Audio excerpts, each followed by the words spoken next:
ao Pergunta Simples. Eu sou o Jorge Correia e este é o vosso podcast sobre comunicação.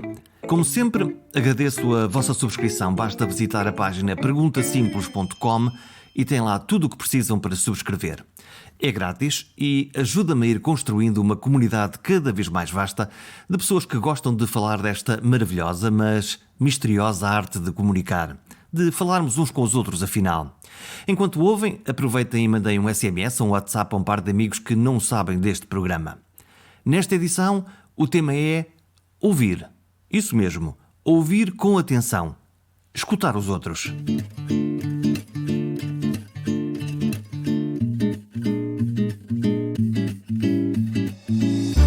A ideia inicial desta edição era resolver o mistério daquela coisa a que podemos chamar de opinião pública. Na minha cabeça, a opinião pública é uma espécie de grande telefonia por onde vão desfilando as opiniões de toda a gente. Recorro nesta 11ª edição a um sociólogo habituado a ouvir as vozes da opinião pública. António Gomes, sociólogo já disse e atual diretor-geral da GfK Metris, no seu dia-a-dia ajuda a criar formas de nos ouvir, de nos ouvirem.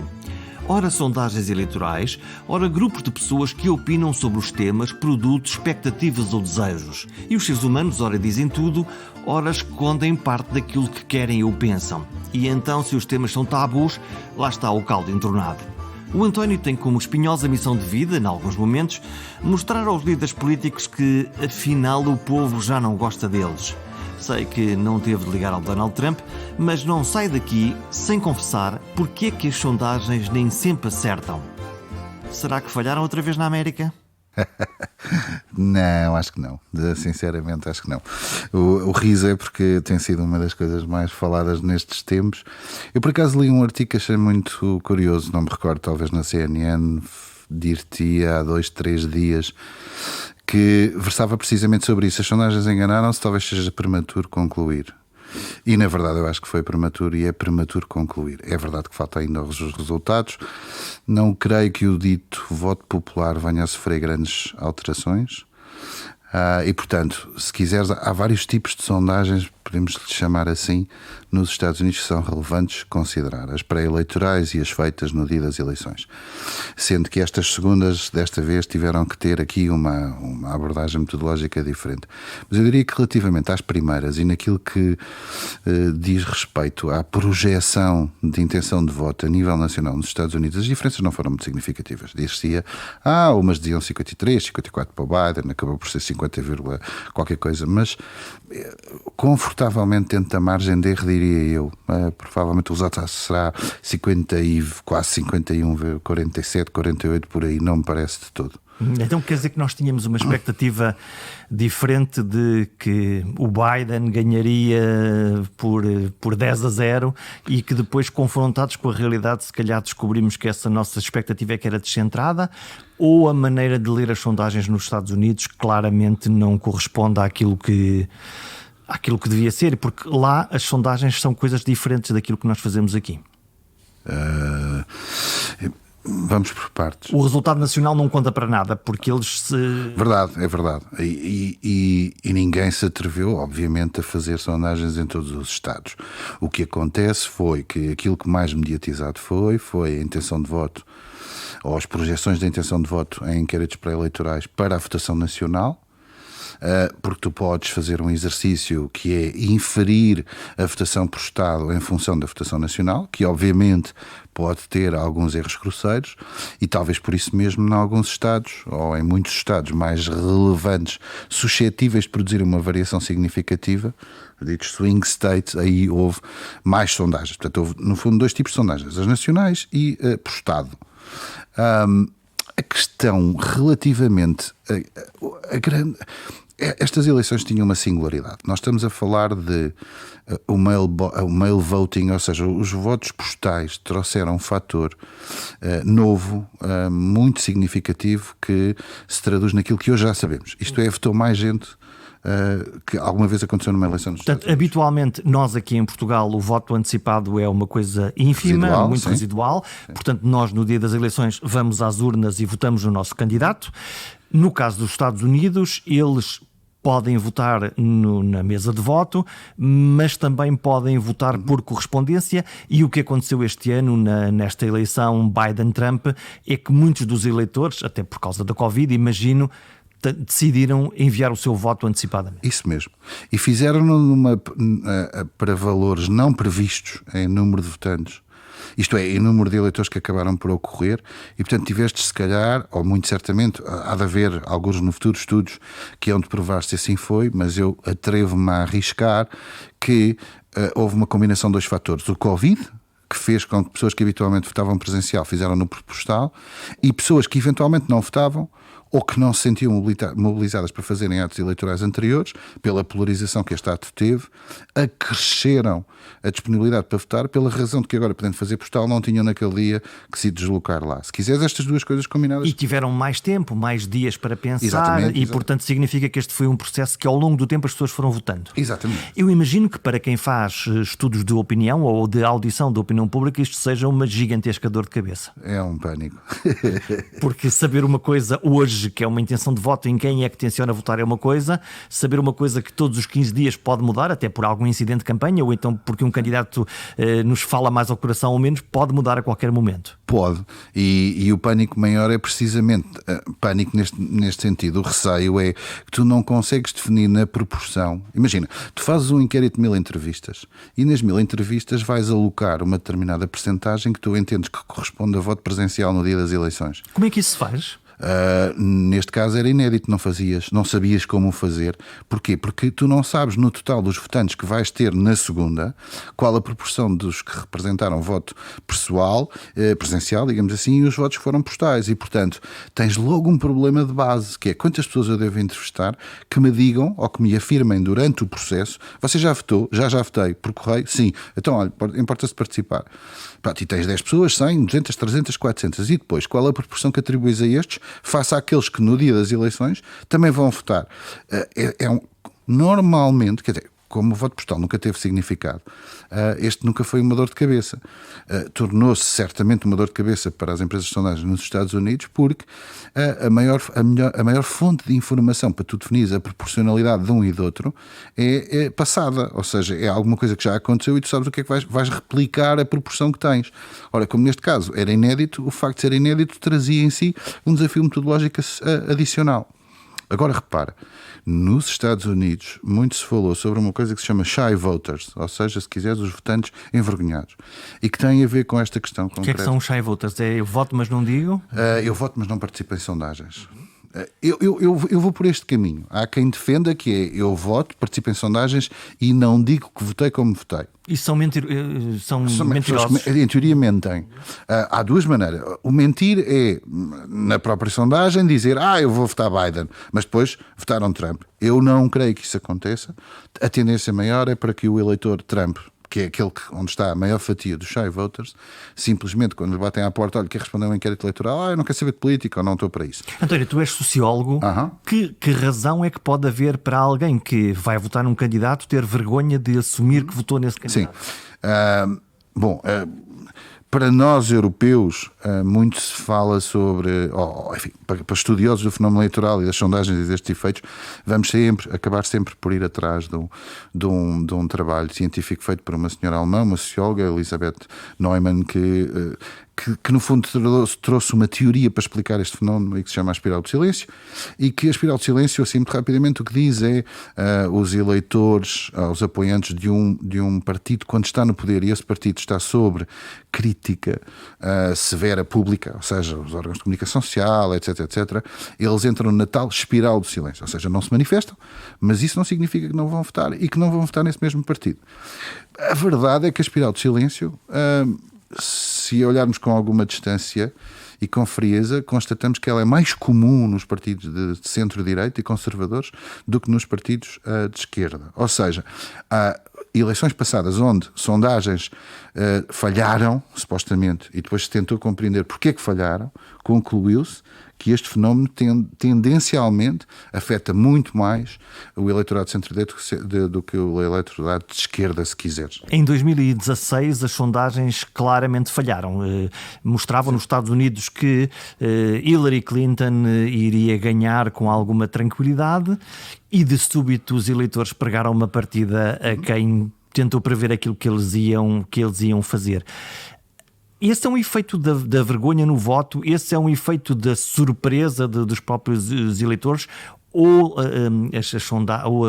as sondagens dificilmente conseguiriam captar este tipo de movimento social? Uma questão de base que é relevante até pela crítica. O próprio Donald Trump fez uma crítica às sondagens e acha que elas foram um instrumento de propaganda política, se quiseres, ou seja, da mídia norte-americana com as empresas de sondagens conluiaram para dizer que Biden tinha uma vantagem e que isso o prejudicou. Há um postulado de princípio que, quando as pessoas têm esta teoria conspirativa, se esquecem, que é: nenhuma empresa de sondagens quer falhar.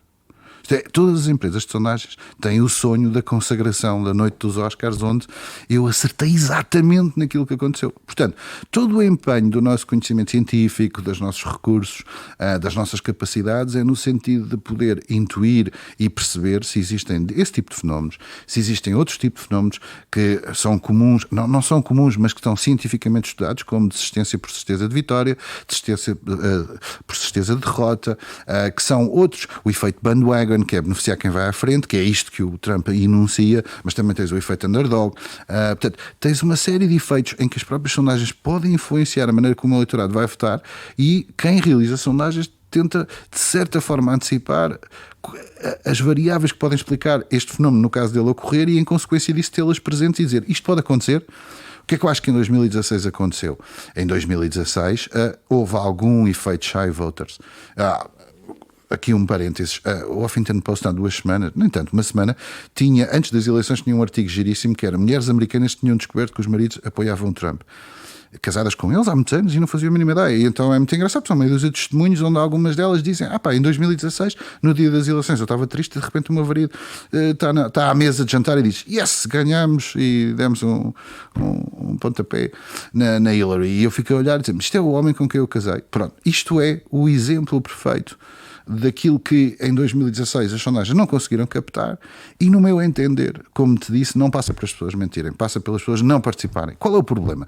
Tu, quando tens uma pessoa que se recusa a participar numa sondagem, tu podes substituir aquela pessoa por um conjunto de características, que é o que se faz metodologicamente de forma correta. Não quer responder, logo vamos à procura de um homem da mesma idade, residente no mesmo sítio, com o mesmo nível de qualificações. O problema é que, se a abstenção ou não resposta em sondagens tem a ver com uma determinada visão ideológica ou político-partidária, então tu nunca consegues compensar esse déficit que tens à partida. E, portanto, como não o consegues compensar, não vais apanhar shy voters. Porque podias ter se as portas das pessoas nas casas tivessem shy voters, a gente chegava lá, aquele recusava, não faz mal, vá à procura de outro. O problema é que tu não sabes quem são.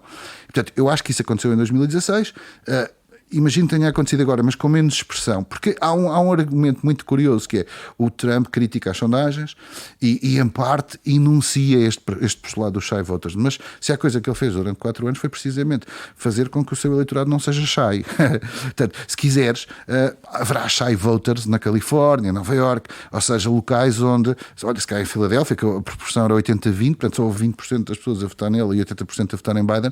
Agora, eu imagino que nas grandes cidades um ou outro apoiante Trump não se sinta muito, se quiseres, sinta-se incomodado em dizer aquilo que pensa, mas ele próprio apelou ao orgulho de ser trumpista e, portanto, estaria hoje muito melhor o eleitorado para se assumir como trumpista do que em 2016, que foi uma surpresa. Não posso deixar de te perguntar, presumo que nos últimos dias tenhas consumido CNN como se não houver amanhã, estamos todos colados um bocadinho àquilo que podia acontecer. Sim.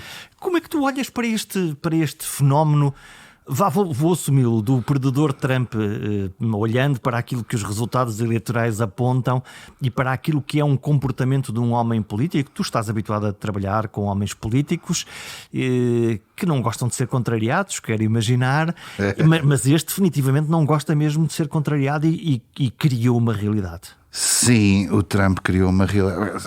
Vamos lá ver. A evocação frequente, não é frequente, repetidamente enunciada por parte dos órgãos de comunicação social norte-americanos e não só, entertainers, opinion makers, you name it, que dizem que ele cria realidades alternativas que não são realidade, é uma característica intrínseca dele próprio. E isso, quer dizer, o Trump já era isto antes. O Trump não é isto de agora, não é?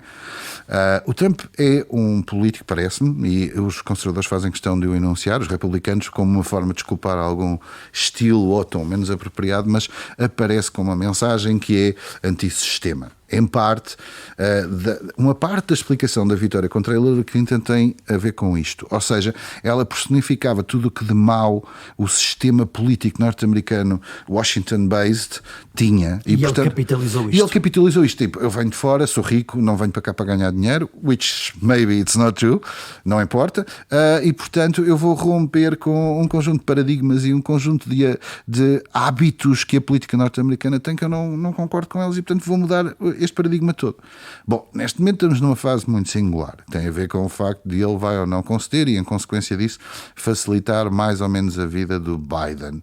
A questão, parece-me, que evoca há dois temas que são, parecendo o mesmo, não são o mesmo e são completamente diferentes. Parece-me que o argumento da recontagem é razoável, que ele tenha o direito ou a legitimidade do ponto de vista democrático de exigir uma recontagem, se o pleno direito, e tem que se esperar. Pronto, e depois logo se vê. Nós todos estamos profundamente e com razão convictos de que não mudará nada, porque olhando para o passado, quaisquer recontagens invariavelmente dão diferenças de no máximo algumas centenas de votos, e ele não tem uma desvantagem deste género. Pequeníssimas diferenças de votos. Exatamente. A fraude parece-me um argumento absurdo, não só porque ele não consegue provar e trazer evidência, mas um aspecto que é um paradoxo, mas se calhar ele é um exemplo de um paradoxo, que é a existir fraude. Isso significa que a administração Trump falhou e a maior e mais importante economia, o farol do conceito da democracia liberal do mundo ocidental, fez a geneira. Eu acho que isto é absolutamente impensável, porque até o arquétipo daquilo a maneira como o mundo olha. Eu lembro-me de um ou outro comentário na CNN a propósito de uma coisa que é The world is watching us. O mundo está a olhar para nós, quer dizer, que legitimidade terá os Estados Unidos para hoje para amanhã, por exemplo, na Venezuela, dizer que olhem aí. Houve uma violação grosseira das regras das eleições na Venezuela. E o tipo está lá, o maluco qualquer da Venezuela vai responder: olha quem fala, quer dizer, não me parece. Portanto, a fraude é um absurdo. É perigosa porque pode transportar valores e, enfim, se quiseres, continuará a polarizar, porque mesmo provando a ausência de fraude, o problema da fraude, o próprio enunciado em si é perigoso, porque ele pode sempre dizer que houve fraude, mas não detectaram, porque foi tão bem feita que não houve maneira de... Isto descredibiliza... levanta um fantasma no fim de contas. Sim, descredibiliza e vai sempre, entre aspas, perseguir Biden, e alguns no tempo arrisca-se que vá persegui-lo a ele, no caso ele se candidatar daqui a 4 anos. Mas pronto, este é um homem imprevisível e, portanto... Todavia, os eleitores, e aquilo que muitas vezes se mede nos estudos de opinião, mais do que a realidade, mede-se a percepção das pessoas sobre a realidade. Certo. E quando as pessoas são muito impactadas, lá está, uma mentira repetida 1000 vezes, pode transformar-se numa verdade. E este tipo de linguagem ou de mensagem que os políticos usam, de uma forma mais ou menos deliberada, tem um impacto naquilo que são as audiências e naquilo que são as pessoas. O que te pergunto é se, de alguma maneira, este tipo de estratégia comunicacional, se tu acreditas que isto depois tem uma ressonância nas sociedades, ou se é um epifenómeno e daqui a pouco nós esqueceremos que isto aconteceu. A história da política portuguesa, ela própria tem um conjunto de protagonistas aos quais foi atribuída essa faculdade singular de falar diretamente, whatever that is, não é? Mas que, sobretudo, falar de forma a que as pessoas entendam o que eles querem dizer. Lembro-me de Cavaco Silva, em determinados momentos Mário Soares, com um estilo mais aqui ali truculento, como ele fazia questão de dizer. Mas que fazia uma ligação direta. Mas fazia uma ligação fazia uma ligação, e de certa forma, eu acho que um político que se diz que fala diretamente é porque é porque num determinado momento e numa determinada fase ele está a contrastar com um político que é um político mais complexo na sua linguagem. É o frio calculista versus o intuitivo. Não só, também a tecnicidade. Lembro-me, Vítor Constância era acusado de ser um tipo que quando falava percebia-se pouco aquilo que ele estava a dizer, isto é, tinha muita tecnicidade associada. Intuíamos que ele estava a dizer alguma coisa que era séria, mas não sabíamos. Séria e brilhante, mas não se percebia nada daquilo. E as pessoas às vezes querem coisas simples. É para pedir fatura ou não é para pedir fatura? Deixem-me lá, não me venham com conversas. Entendes a mecânica? Portanto, agora, isso não significa que não tenhas políticos, por exemplo, que do ponto de vista discursivo, uns são mais assertivos, outros são menos assertivos, mas que possas ter. Eu diria que, apesar de tudo, Jorge Sampaio não primou por ser um indivíduo com um discurso fácil e, não obstante, isso nunca foi contra ele. Ou seja, nunca foi um aspecto que o tenha necessário ou forçosamente penalizado. Era emocional e aqui fazia uma ligação direta com as pessoas, isso também conta? Era, mas não tanto, se calhar, pela natureza do discurso, se quiseres. A verdade é que Jorge Sampaio acaba por ser eleito Presidente da República e não é Primeiro-Ministro. Quer isto dizer que o eleitorado de um Primeiro-Ministro exige um discurso mais próximo das pessoas e um Presidente assume que pode ter algum tom mais coloquial e distante? Quiçá, o que eu quero dizer é o paradigma não vence sempre falando de uma forma direta para as pessoas. Há várias outras variáveis que contribuem. O estilo Trump é único, é populista para limites nunca vistos. É preciso perceber que ele adjetiva tudo o que faz, atrevendo-se a coisas invulgares, dizendo provavelmente sou o melhor presidente na história dos Estados Unidos. Mas é que ele não diz isto uma vez, ele diz isto 30 vezes ao dia a propósito do que quer que seja. Qualquer coisa que ele visite, que vá ver, um produto americano, whatever, é tudo, isto provavelmente é o melhor. Aquilo repetidamente é muito difícil que as pessoas levem, acreditem. Eu vi um senador norte-americano, um senador republicano, dizer: pronto, é o estilo, é o registro, nós já não ligamos. Mas a verdade é que a mediatização do Trump é muito superior a este senador e vale o que vale. Talvez seja, não sei, o over-marketing, ou se quiseres, assim, uma linguagem que vai muito para além do que é normal, mas também do que é aceitável. É um exagero, se quiseres, é um exagero. Quando os políticos procuram fazer uma medição da opinião pública e estou a pensar, por exemplo, nas câmaras municipais, quando vão à procura daquele que pode ser o melhor candidato para ser o porta-estandarte de uma determinada candidatura e vão à procura de perceber como é que o eleitorado reage a este candidato ou àquele candidato, isto faz-se em Portugal? Faz. E vai-se à procura de quê? Que perguntas se fazem? Normalmente, aliás, dir-te-ia que nesta altura é uma das coisas que muito provavelmente em breve far-se-á com alguma frequência. Vêm as autárquicas. Vêm as autárquicas algures em 2021 e, portanto, começa-se por esta altura. Bem, obviamente que a realidade de uma autarquia ou de um concelho depende daquilo que é a história política recente desse mesmo concelho. Só se vai à procura de novos candidatos quando isso se justifica.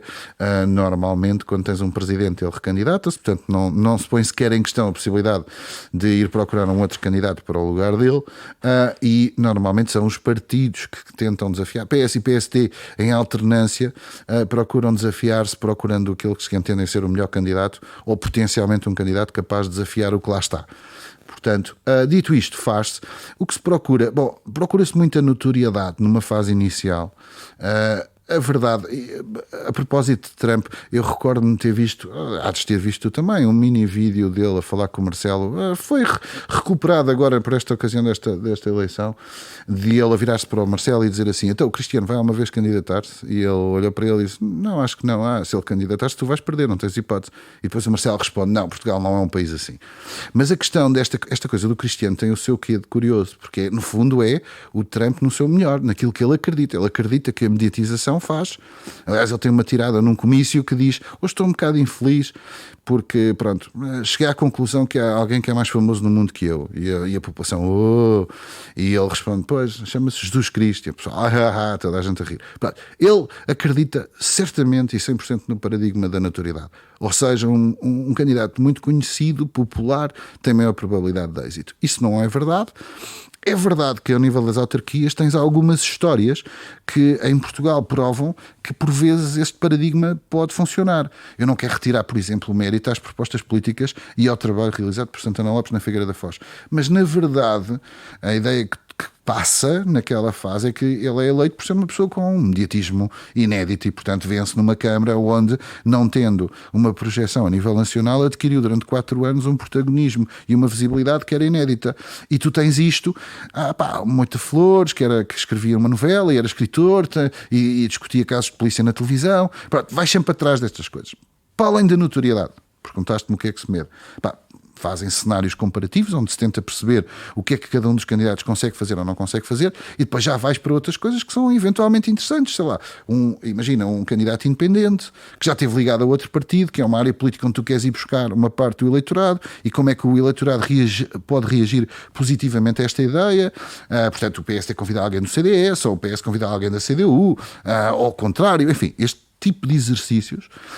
E depois também uma outra coisa que é especialmente relevante, porque quando tu avalias um candidato, não avalias só aquilo que ele consegue alcançar de forma positiva, isto é, características positivas que ele tem. Tens que ir atrás também numa outra coisa que é se ele tem ou não tem anticorpos. Isto é, se muito cedo, mesmo sendo uma pessoa não com um elevado nível de mediatização, se é uma pessoa que por uma razão ou por outra, e depois vais atrás de saber quais são essas razões, mas logo à partida tem se quiseres um saldo entre muito bom e muito mau, tem um saldo negativo. Esse saldo negativo requer uma investigação, ir mais além e dizer assim, mas porquê que este tipo não é especialmente bem visto? Porque foi presidente de uma junta de freguesia e fez lá uma coisa qualquer, porque houve um etar que ele fez... Não sei, é apenas para te dar exemplos dos indicadores que vamos buscar. Quando se testam candidatos noutros países, nomeadamente na Alemanha, nomeadamente nos Estados Unidos, que é quando aparece exatamente algum fator negativo, de quase se abrir uma investigação ao próprio candidato para perceber exatamente onde é que está o nível daquilo que essa pessoa fez ou não fez. Estou a imaginar, por exemplo, o fenómeno de Bill Clinton, que fumou mas não inalou, e que é um bocadinho algo que os eleitores possam espelhar-se de uma forma positiva ou negativa e que possam decidir não, eu não vou por este candidato.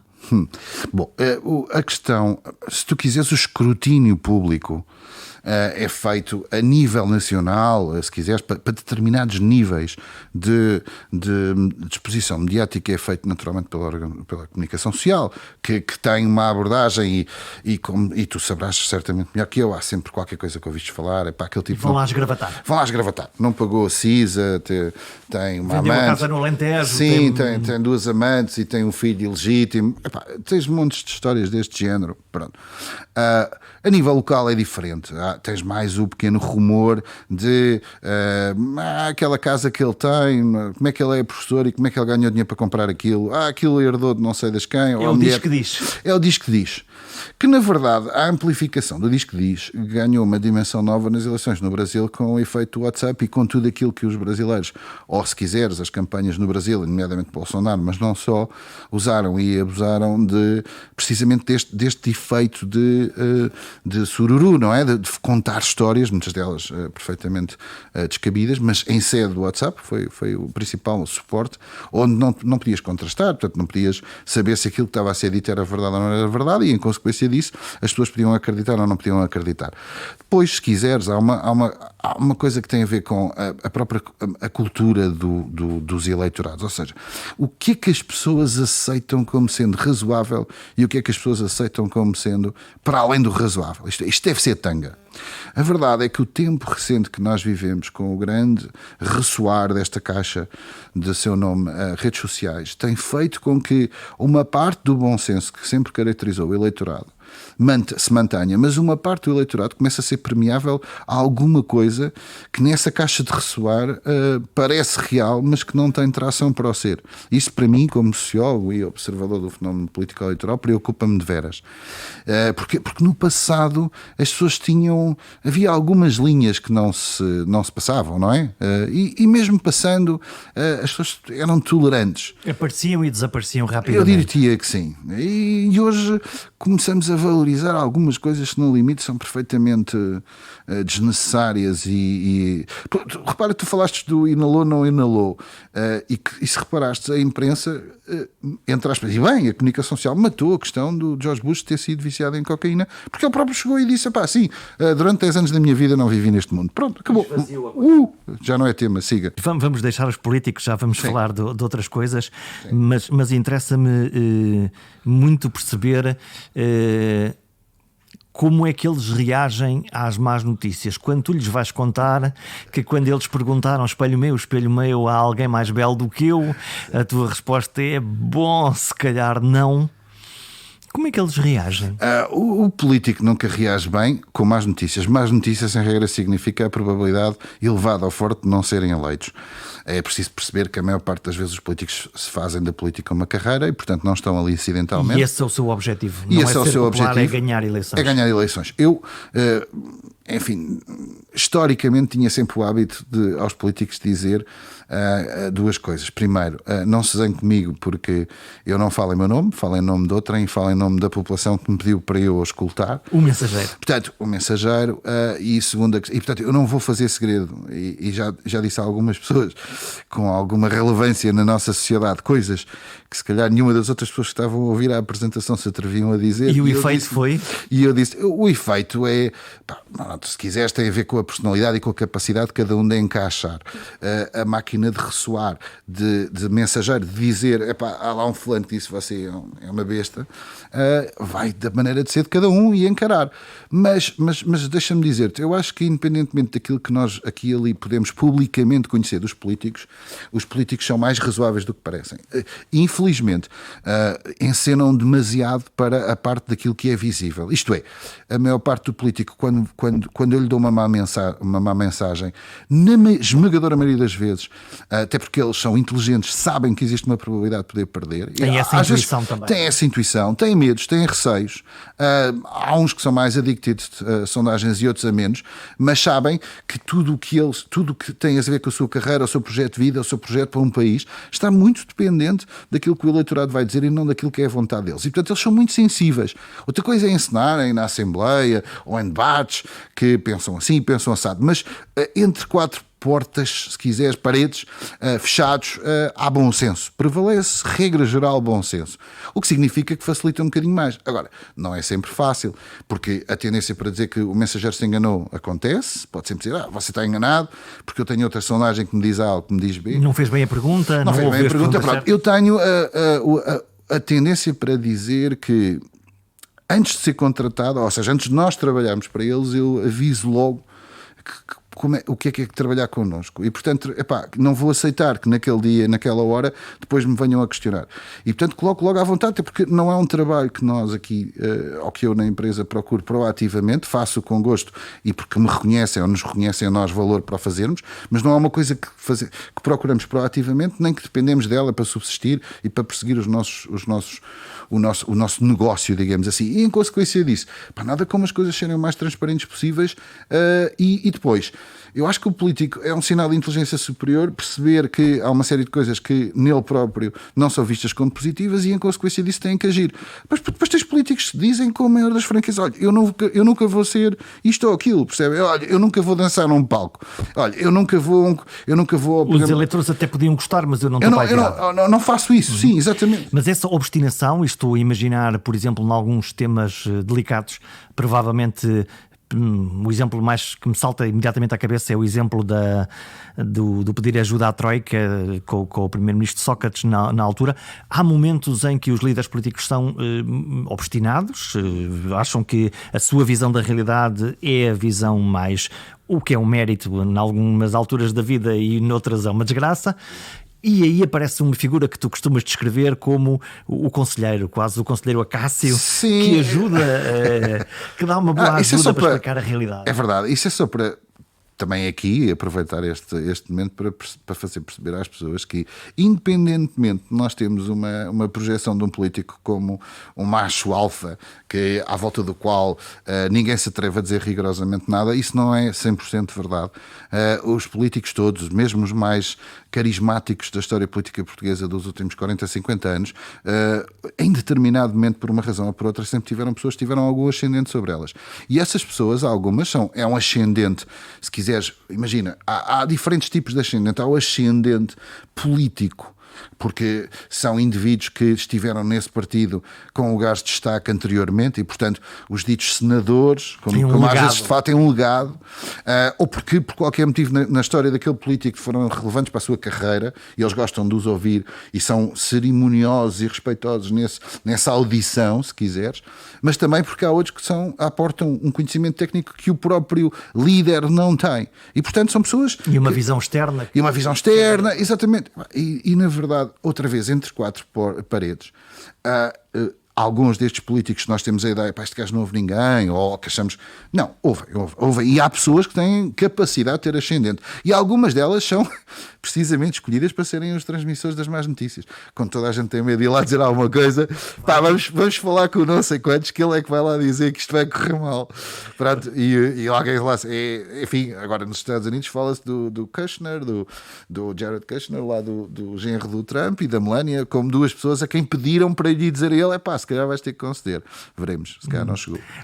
Quando nós estamos a escutar a opinião pública, e é disto que nós estamos a falar, se falarmos de política ou de consumo ou do que for, é uma coisa. Quando vamos à procura de ouvir as pessoas sobre temas delicados, hoje na sociedade portuguesa estamos a discutir a eutanásia, outrora discutimos o aborto, noutros países discute-se a liberalização, mais do que a descriminalização do consumo de drogas. Aí as pessoas mantêm essa sinceridade na resposta? Podemos ouvi-las de uma forma... Se quiser, mais neutra? Se quiser, vamos chamar a esses temas quentes ou tabus das sociedades e, portanto, que são temas que as pessoas gostam de manter alguma reserva sobre as opiniões que têm a ponto de expressá-las publicamente ou não. Pode ir mais longe, pode ser a pena de morte e outros temas que, mesmo não sendo hoje discutidos, são sempre temas que, quando são discutidos, as pessoas têm maior dificuldade em querer aceitar. O que é que acontece? É evidente nos inquéritos políticos, mas também nos sociológicos de investigação, tem que haver espaço para nós podermos fazer perguntas. Outro tema recente e que está aí na berra, o racismo, a pessoa é ou não é, a pessoa também não sabe se é ou se não é, mas a tendência para a pessoa dizer, não, claro que não sou racista, não é? Pronto. Mas depois tem um conjunto de comportamentos que... Portanto, há técnicas desenvolvidas especificamente para tentar precisamente confortar a pessoa para que ela possa responder e nesse ato de responder aquilo que ela diz não ser para quem ela responde, isto é, para o entrevistador, que ele não saiba ou que se mitigue o facto de a pessoa estar a dizer sim, aconteceu-me isto ou aquilo. Imagino que uma chamada telefónica de alguém que faz sondagens seja mais complexo do que alguém que bate lá à porta? Ou... Aí tens as duas coisas. Há pessoas que preferem responder por telefone a um estranho e há pessoas que obviamente preferem responder na cara da pessoa. Normalmente prefere-se a cara da pessoa presencial porque tem-se medo que o estranho seja um vizinho que quer saber em quem é que ele vota. Já me aconteceu, já tive uma chamada de uma pessoa a dizer, olha, vocês foram para aqui, é que pareceu-me que era a voz da minha vizinha, eu quero saber, a gaja isto e aquilo. O mundo para baixo. É preferível que seja um estranho verdadeiramente estranho. É preferível que seja um estranho verdadeiro. Como é aquilo que é a velha máxima de que confessamos a um estranho com muita facilidade coisas que não confessamos a pessoas que não são próximas. Portanto, se quiseres, tens essa primeira abordagem. Agora, o próprio tema pode evocar necessidade de afinação de técnicas. Eu dou-te um exemplo, um teste feito nos Estados Unidos muito engraçado, eu falava disto nas aulas, ensinava isto aos meus alunos na faculdade, que era precisamente amostras experimentais, são amostras que são iguais, ou seja, as características delas são iguais e, portanto, se tiveres diferenças de resultados, não tem a ver com a amostra, tem a ver com a técnica que utilizas. E, portanto, tinha a ver com perguntar a mulheres se já tinham feito ou não uma interrupção voluntária de gravidez, e aqui usava-se diferentes técnicas. Um entrevistador do sexo masculino, um entrevistador do sexo feminino, a colocação da resposta numa urna, tal como se faz nas eleições, e depois uma última técnica que já te explico. E que vais ver que trouxe resultados consideravelmente diferentes, mas surpreendentes também. Pronto, e o que tu vês é dizer a um homem que já fez uma interrupção voluntária de gravidez, dava uma percentagem na sociedade americana, imagina, não sei o número, mas o que importa é a proporção, 0,0002. Se fosse uma entrevistadora, passava de 0,002 para 0,00789, triplicava, quadriplicava o valor. Boletim de voto em urna amplificava em 20 vezes a ocorrência. E depois a última técnica era uma técnica engraçada que tem a ver com probabilidades estatísticas. Dava-se um saco com duas bolas, uma branca e uma preta, pedia-se à senhora para ir à cozinha ou a uma divisão da sala, tirava uma bola que ninguém podia ver, voltava e respondia a uma, duas perguntas, que era se tinha feito uma interrupção voluntária de gravidez ou se tinha nascido no mês de fevereiro. Pronto, e ela chegava e dizia sim. Sendo que o sim, ninguém sabia se era por uma ou se era por outra. Também não sabíamos qual é que que ela tinha tirado, mas havendo uma probabilidade igual, tirar a bola branca, a bola preta, que é 0,5, e a probabilidade de ela nascer em fevereiro, dizias isto tudo, fazias uma inferência do valor que podia existir. O outro sim, que não o sim nascer em fevereiro, podia valer. Pai, tinhas um crescimento muito significativo. Porquê? Porque estavas a dar à pessoa o conforto máximo que ela podia ter para, quando chegava e dizia que sim, nunca ninguém sabia se ela tinha nascido em fevereiro e, portanto, ficava toda contente e dizia, ok, agora aqui posso dizer a verdade, não falo perante ninguém, não estou a assumir um comportamento. Pá, são exemplos, entendes? Ainda hoje os estudos, por exemplo, que são feitos sobre consumo de estupefacientes, em Portugal são feitos por autopreenchimento. Nós, por exemplo, fazemos 2 em 2, 3 em 3 anos em prisões. Pá, repara a complexidade. Tu estás a perguntar a pessoas que estão presas em Portugal se nos últimos 30 dias consumiram cada uma das seguintes substâncias e pões lá uma lista de 100. Delicado, não é? E alguns que são indivíduos que nem sequer ou mal falam português, temos de ter uma versão de questionário em inglês, e aquilo é auto-preenchido.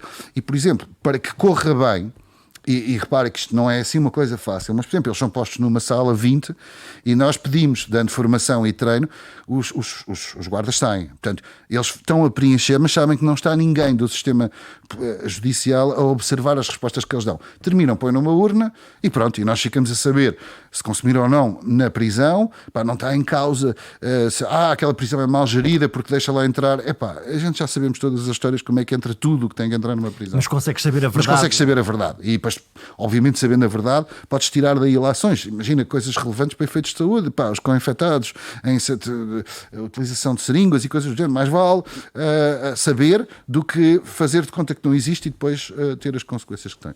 Há uma adaptação técnica à natureza daquilo que perguntas para tentar sempre o mesmo objetivo, que é obter as respostas o mais genuínas e o mais corretas possíveis. Não esquecendo que há temas que evocam sempre o politicamente correto e tu tens que contornar o politicamente correto para chegares àquilo que é verdadeiro. Nós há muitos anos fizemos para o Expresso um exercício que era se os portugueses eram ou não racistas, e ainda recentemente foi feito. A Alice Ramos coordenou um inquérito feito por nós, que abordava esse tema, mas lembro-me, por exemplo, só para as pessoas perceberem coisas simples. Tu tens um conjunto de leis chamadas leis universais da sociedade. Eu vou-te dar um exemplo.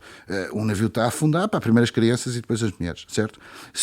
E nós fazíamos esse exercício nesse estudo que fizemos para o Expresso, que era, olha, você está num navio a afundar, quem é que você salva primeiro? Uma criança de raça negra ou uma mulher de raça branca? É uma coisa assim deste ano. E depois trocavas. Portanto, punhas uma criança de raça branca. Havendo um princípio de lei universal, mesmo que o indivíduo ou o respondente dissesse, eu não sou racista, mas depois as respostas que ele dava, podia-se inferir esse... Aliás, se reparares, quando este tema é referido ciclicamente na comunicação social, a propósito de estudos, andam sempre ali atrás desta ideia do racismo suave, próximo do português suave, estás a ver? Existe, mas não é assumido. Existe, não é assumido e não tem assim, não tem a expressão, não tem uma cor assim tão agressiva como noutros sítios, não é?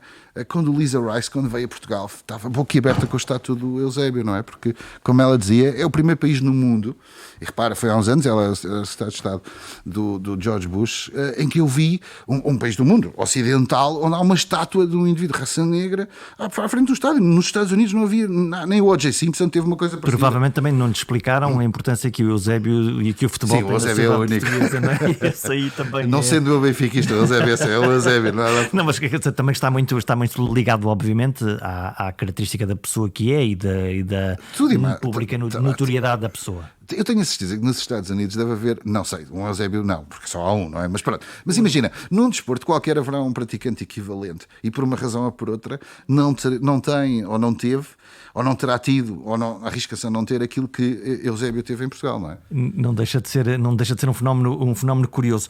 Nós estamos a falar aqui de muitos fenómenos, vou chamar-lhe analógicos, de recolher a opinião das pessoas, mas estamos a entrar numa nova era, a expressão, o palavrão linguístico é social listening, que é ouvir usando técnicas, por exemplo, do que é que se está a dizer nas redes sociais, ou usando informação daquilo que também se chama Big Data, que não é nada mais, nada menos que é gigantescas quantidades de informação que permitem saber o que é que nós escolhemos, o que é que nós não escolhemos, se preferimos ir por esta prateleira do supermercado ou por aquela. isso vai mudar, está a mudar a nossa maneira de ouvir, a maneira como a sociedade está a comportar-se? Sim, está claramente. Repara, a história da Cambridge Analytics é absolutamente notável. As pessoas não têm a noção do... Para quem não conhece, o que é que aconteceu com a Cambridge Analytics? A Cambridge Analytics recebeu a informação, salvo erro, via Facebook, que lhes permitiu atuar do ponto de vista de dirigir determinadas comunicações para potenciais targets, digamos assim, por perfis de consumo de informação e não só, mas para potenciais targets. Toda a informação que nós despejamos no Facebook desta vida, ou exatamente, Twitter... mas a questão é que a máquina é muito mais inteligente do que nós possamos pensar.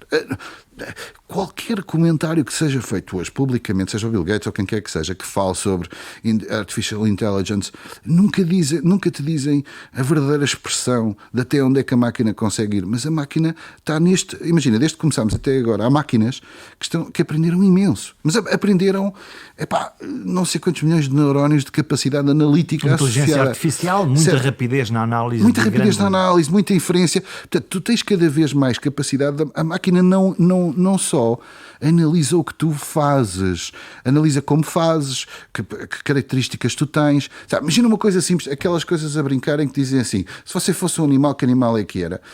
Podes ter um AI simples que vai só às tuas fotografias e vês a cara que tu pões e depois põe-te lá um bulldog, porque parece que tens a cara de um bulldog. Mas ele pode ir muito mais longe e pode ir buscar não só as tuas fotografias, mas os textos que tu escrevestes, os likes que tu tivestes, para depois dizer que tu és um animal generoso, porque estás sempre a fazer clique-like, mas também tens um mundo de gente que gosta de ti, porque tudo aquilo são múltiplas, digamos assim, as fontes de informação que se consegue ir buscar para concluir sobre um determinado perfil que tu tens. Portanto, dito passive measurement, medição passiva, em que aquilo que as pessoas fazem muitas das vezes está a ser observado e nós não temos a noção, e é em si mesmo profundamente enriquecedor para ser utilizado por parte das marcas na afinação da comunicação, mas também na detecção da oportunidade de venda, ou seja, de fazer um push e tu de repente recebe, imagina, procuras qualquer coisa no Google, caixa de ferramentas, e durante os próximos 3 dias recebes sempre uma proposta, parece sempre uns anúncios de uns berbequins no Facebook, e tu não sabes porquê, aquilo é tudo, está tudo interligado. Claro que Facebook e Google destacam-se porque tu tens um assignment. Isso é muito importante ter presente, tanto num como noutros. Tu, não só por teres consentido ou não teres consentido, tu inscreveste no estás-te a dizer quem és. Estás a abrir um pouco o jogo.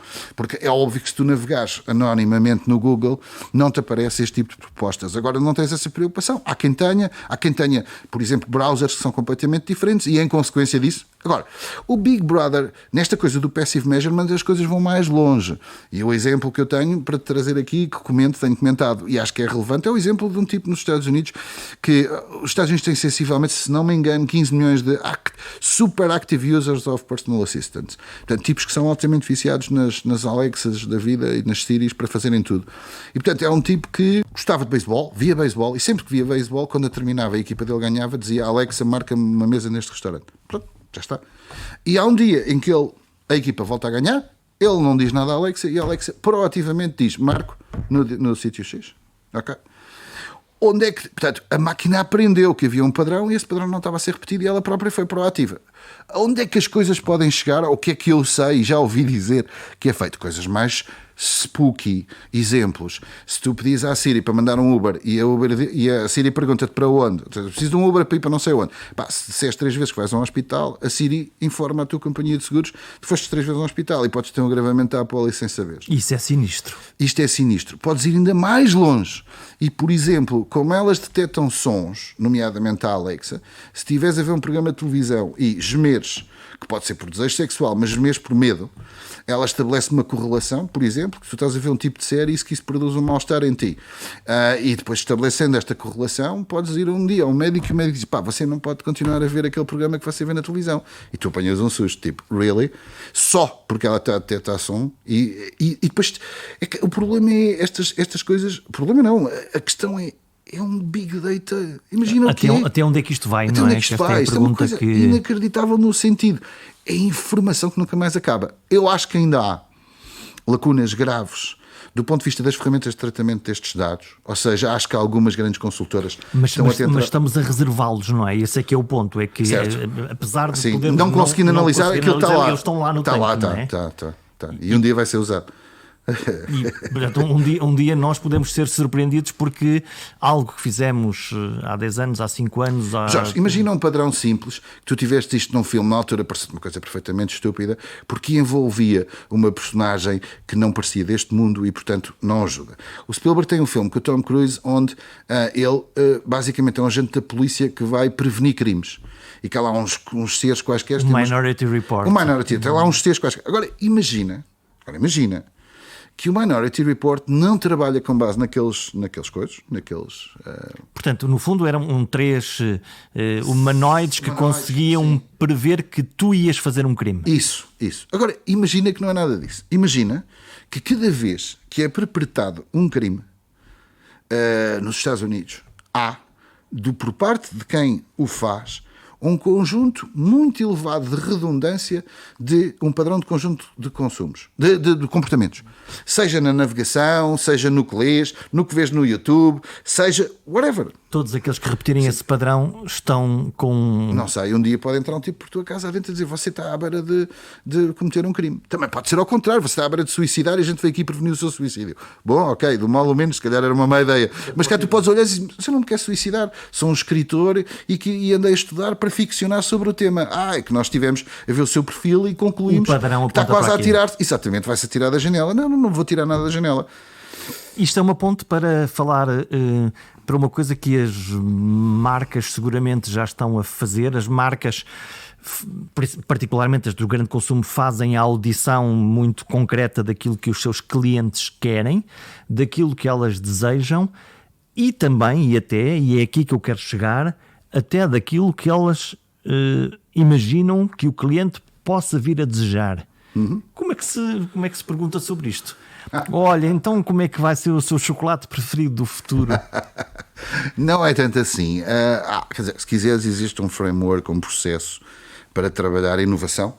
As marcas estás a falar de inovação. Leem com muito afinco e profissionalismo a opinião dos seus consumidores sobre si próprios. Isto é certo. Claro. Aí a palavra opinião, podendo ser verdadeira, não se aplica. Tem mais a ver com aquilo que se chama estudos de uso e atitudes. Ou seja, comportamento. Compras, não compras. Sim, compra, não compra, frequências de consumos, modelos de frequências de consumos, quando, onde, como, quantas vezes por dia, o que quer que seja consumas. Seja um produto, seja um E depois podem ajustar o seu marketing para responder a exatamente essa alteração de comportamento. Numa primeira fase, o trabalho deve ser, quando estás a falar de alargares o teu portfólio de oferta de produtos e de serviços, a inovação há sempre 2 maneiras. Ou uma empresa tem uma determinada feature, característica que desenvolveu. Imagina numa empresa tecnológica, uma NOS, uma Vodafone, que conseguiram ter um equipamento que faz qualquer coisa e que vem na lembro-me sempre de ver televisão nos últimos 7 dias, que foi uma coisa muito interessante quando as operadoras começaram a fazer isso. Certo, eu disse, é na grande ideia. É a grande ideia. Resta saber se essa ideia nasceu de uma característica que eles desenvolveram e pensaram que aplicabilidade eu posso dar a isto, ou, ao contrário, quando foram perguntar às pessoas o que é que gostavam que acontecesse e o que é que acabou por acontecer. Eu vi em 2000 e... Eu queria te ser preciso na data, mas prefiro não te dizer, porque será algures em 2004... se calhar antes, mas eu lembro de estar em Edimburgo, na Escócia, numa apresentação da minha empresa multinacional com 200 clientes e estava um indivíduo a apresentar um estudo que tinha sido feito sobre características de um futuro modelo da Motorola. O enunciado era giríssimo, porque eles queriam fazer o seguinte, que era, nós queremos desafiar a liderança da Nokia, temos o Motorola típico, plástico, Shell e tal, e portanto queremos colocar add value features, e portanto aquilo era só um telemóvel, não era smartphone, não é? Então toma nota que isto é muito importante. E então tinham feito um estudo, neste caso vários focus group, que é pôr as pessoas à volta de uma secretária e a opinar sobre ideias de coisas que gostariam que houvesse no telemóvel delas, e assim foi. Ou seja, as pessoas começaram a dar ideias sobre coisas que gostavam que os telemóveis tivessem, e depois aquilo que eles selecionaram do que era execuível face às características do telemóvel naquela altura. E eu lembro, eu também na faculdade, depois, durante muitos anos mostrei isto aos meus alunos, porque todas as coisas que tinham sido testadas naquela altura acabaram todas invariavelmente dentro do telemóvel. A questão era a prioridade do que é que se queria colocar. Repara, a inovação tem sempre algumas fronteiras muito relevantes de inovação e outras vezes quase copiar ou readaptar ofertas, não é? Imagina, quando há uns anos atrás esta tendência que se mantém de usar aquela planta, aquele cato que estava por tudo e por nada. O aloe. O aloe, pronto. O que tu fizeste? Primeiro... Havia tudo em aloe. Havia tudo em aloe. Portanto, deixa cá pôr aloe num iogurte para ver se sabe mal. Deixa-me cá pôr mais isto para ver se sabe mal. E aliás, tens, por exemplo, naquilo que se chama produtos funcionais, isto é, que trazem um determinado benefício, característica, pequenos elementos que são lá metidos, que sabem mal, depois tem que se meter lá uma coisa para contrabalançar o gosto, e depois vais tentar convencer o consumidor de que aquilo que tens é diferenciador e que corresponde a uma necessidade não satisfeita, e depois tens todo aquele ciclo de estudos que se seguem, que é, crias uma marca, vais atrás da comunicação da marca, da retenção da marca, da memorização da marca, da comunicação correspondente, podes fazer estudos de pricing, porque também são relevantes. Este meu produto é novo, portanto é uma categoria nova, quanto é que as pessoas estão disponíveis a pagar por isto, em comparação, qual é a necessidade primária que satisfazes? É matar a sede, é matar a fome, é uma... Se aceitas pagar mais ou menos, deste o exemplo das cervejas. Sim. Claramente, quando começou a aparecer no mercado das cervejas gourmet, que nós experimentávamos na Bélgica, por exemplo, que são extraordinárias, rapidamente, mesmo quem não gostava de cerveja começou a olhar para a cerveja como uma bebida próxima do vinho, se podemos dizer, ou então o contrário, que me imagino brancos e tintos, e subitamente os rosés começaram a florir exatamente para ocupar determinados nichos de consumo. Sim. As cervejas gourmet, em geral, artesanais, é um trend mundial, não tem nada a ver com isto. Mas se te recordas um lançamento da Central de Cervejas que eu achei particularmente bem sucedido, nós trabalhámos muito com a Central para chegar àquele momento, e foi muito engraçado, porque não sei se não foi nesta sala, se não foi nesta sala, foi numa sala parecida com esta, em que tudo nasce precisamente de nós estamos nessa fase de conhecer os hábitos de consumo por parte dos portugueses, em que há um indivíduo que diz uma coisa que parece uma parvoeira, que é bom era ter uma cerveja para acompanhar as refeições. E dito assim, parece que está a dormir, não ligou nenhuma ao que nós estamos para aqui a perguntar. E portanto, deixámos cair, não lhe ligámos. Mas depois, mais tarde, quando estás a analisar as respostas, tentas perceber onde é que ele quer chegar com isto. O que é que ele quer dizer com esta O que é que ele quer dizer? Ora, o que ele quer dizer é que definitivamente uma lager não é a resposta, porque isso ele sabe que existe, e é aí que nós estávamos a falhar no início de que ele é burro, porque afinal ele não é burro, ele está a falar de outra coisa. E que outra coisa é esta? Pronto, e daqui nasceu um enunciado de um insight que nós entendemos que era um insight vencedor, testámo-lo como insight, e aqui é importante dizer, testar um conceito é testar a ideia de um produto. Ele pode existir ou pode não existir, mas é testado. E é aqui que começou a nascer a cerveja Boémia, a Sagres Boémia. É giro, porque, no fundo, uma cerveja para acompanhar as refeições terá um teor alcoólico mais elevado, e repara, talvez as pessoas não tenham a noção disto, eu estou a falar à vontade, porque isto foi apresentado a mais do que um congresso, não só de marketing, mas de estudos de mercado, sobre este longo caminho que a Central de Cervejas fez, para que saísse. E repara, é para mim um dos anúncios mais marcantes que eu me lembro em Portugal, é o Pierce Brosnan a fazer um roubo no Bairro Alto, no carro, e que tenta comprar uma cerveja Boémia, precisamente com diamantes que tinha assaltado. Mas é um longo...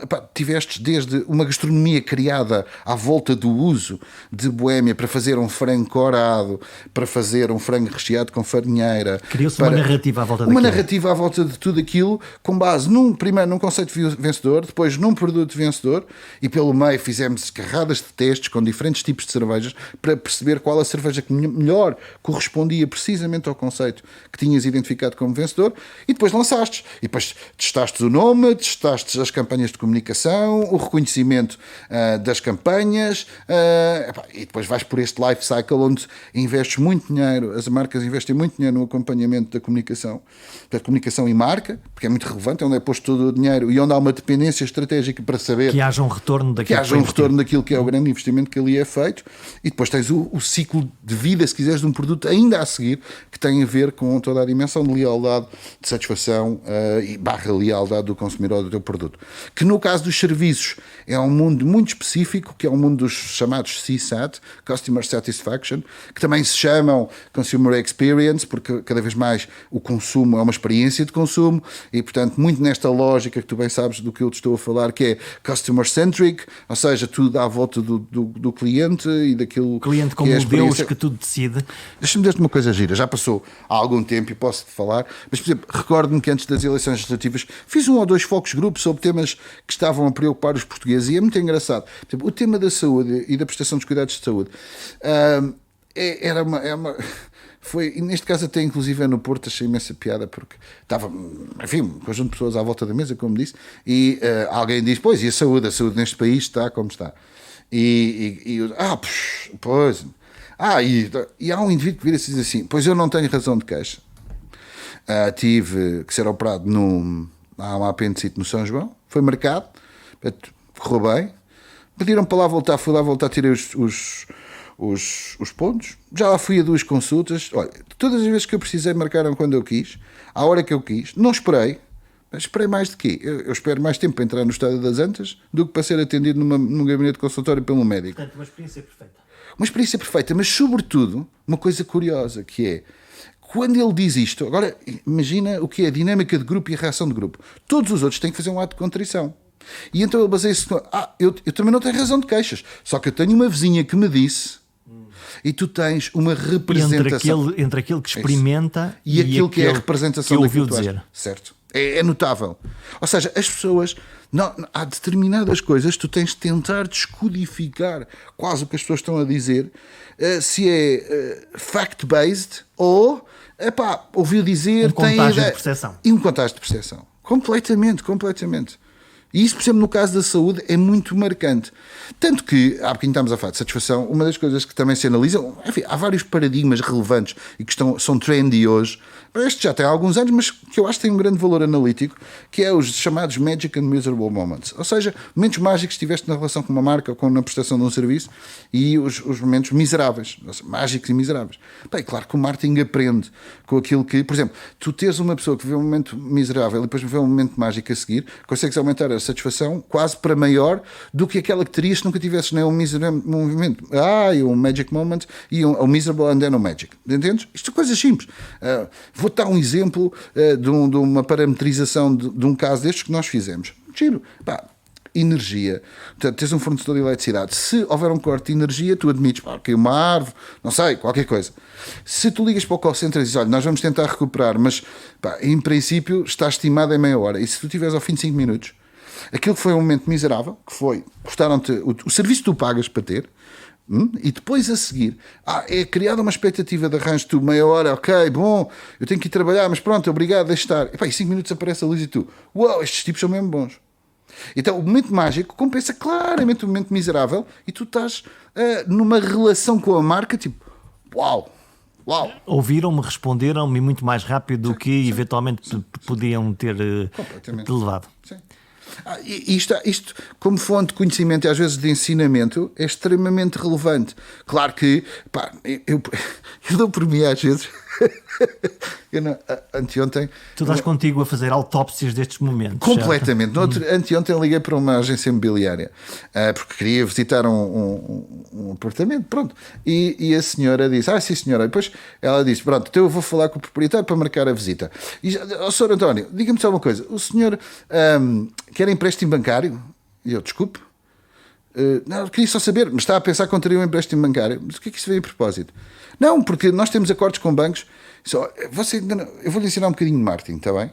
Eu estou-lhe a ligar porque quero ir visitar um determinado apartamento e não me sabe dizer se pode ou não e quando é que consegue marcar. Portanto, a gestão da expectativa do consumidor houve um teaser. No site está lá um apartamento que eu gostaria de fotografias. Depois a seguir eu ligo. Você alimenta uma boa expectativa dizendo, sim, eu vou ligar, vou tentar marcar, ligo-lhe já de volta. Ou assim que possa. E depois de repente vem-me falar de crédito bancário e tem acordos com bancos. Calma, isso é depois. É uma cartilha, quase uma narrativa que não faz sentido. Não faz sentido nenhum, isso é depois. Depois de gente, se viemos... Depois de te apaixonares pela casa, então aí sim... Ouça, Sr. António, se você tiver problemas, a gente ainda tem aqui uns acordos com um banco, ainda vai ter um spread bom e então compra esta casa. E fiquei a pensar, a sério, esta malta anda a fazer push de crédito bancário logo ali numa primeira chamada, tipo, really? Pronto, e eu dou muitas vezes por isto, e às vezes procuro racionalizar o processo, entendes? E às vezes parece-me que nem sempre as marcas, as companhias, às vezes vai quase do feitio das pessoas, as pessoas resolverem. Lembro-me da última viagem que fiz de avião com a minha família de férias, em que íamos para os Estados Unidos e fomos colocados 5 em 5 lugares diferentes. E eu expliquei que o É voo... preciso pontaria. É preciso pontaria. A viagem é longa. E eu não quero, porque os miúdos são novos. Epá. E a primeira funcionária da United Airlines disse: "There's nothing we can do." E a segunda funcionária da United Airlines vai comigo à sala de espera, tem o nome de todos os outros lugares onde podia fazer um arranjo, vai falar com cada um dos passageiros one by one, não desfaz nenhum núcleo familiar e põe-nos a nós todos em 2 filas arrumado. Pá, o que é que eu faço a esta senhora? Dá-lhe um beijo. Acho que durante uns meses ainda sabia o nome dela. Cliente satisfeito, portanto. Neste Pergunta Simples aprendemos como as marcas descobrem o que queremos comprar agora e no futuro, que as sondagens recompensam ou punem os decisores políticos e que a opinião pública até é ouvida para escolher os melhores candidatos a uma eleição. Soubemos também que é difícil pôr-nos a falar de temas tabu, pois claro, e que todos os dias há computadores a colecionar os nossos dados para saber como pensamos. Façam por isso a vontade à máquina e abusem das vossas redes sociais para partilhar o perguntasimples.com. Eu fiz uma sondagem a mim próprio e decidi que para a semana cá estou de novo. Digam qualquer coisa na página www.perguntasimples.com.